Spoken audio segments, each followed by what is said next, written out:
Nick Saban wasn't interested in having a long conversation with Louisville coach Bobby Petrino, left either. John Raoux, Associated Press, by Cindy Boren September 4 at 12:10 p.m. Nick Saban isn't going to be facing any pesky questions about who will be his starting quarterback, at least for this week, and he apologized for his response to the issue in a live TV interview over the weekend.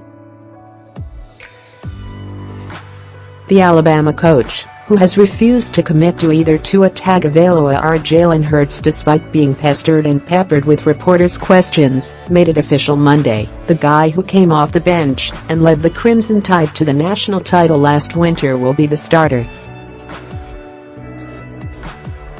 "Everybody knows that Tua's gonna start this game," Saban told reporters in his weekly news conference Monday, "and we're gonna use Jalen's skill set in the future."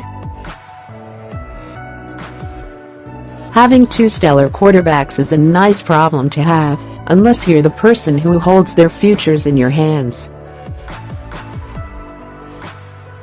After the 51-14 victory over Louisville on Saturday night, Saban grew testy when ESPN's Maria Taylor asked who would start against Arkansas State this week.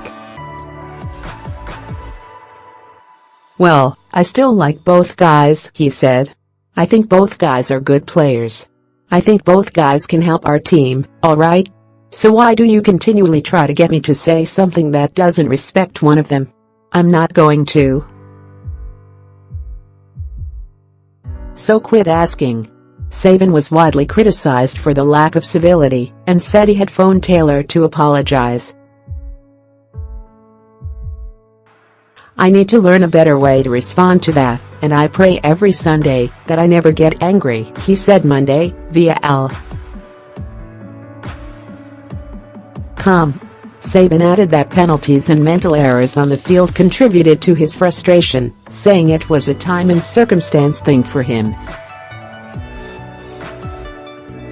"I was a little upset by the way we finished the game, the penalties that we had, the mental errors that we had. I was a little bit upset by the way we finished the game. The penalties that we had. The mental errors that we had. So it was totally my responsibility and we apologized for it." Saban wasn't backing down from his implication that naming one quarterback to start vilified the other, as he claimed in the ESPN interview. "If I get asked to vilify a player and make another one a crown prince publicly, I might not respond to that," he said, "and I need to learn a better way to respond to that. And I will in the future." Saban added that he has in the past refused to name a starter until after the first game, and had been following that practice. But a quarterback controversy has festered ever since the national championship game, until Monday's announcement. "Now we know and you know. Tagovailoa, a sophomore from Hawaii, got the start in Alabama's 51-14 victory over Louisville, passing for 2 touchdowns and rushing for another. Hurts, who is 26-2 with the Tide in 28 straight starts and 2 national title game appearances, entered the Louisville game in the second quarter, after Alabama had a lead.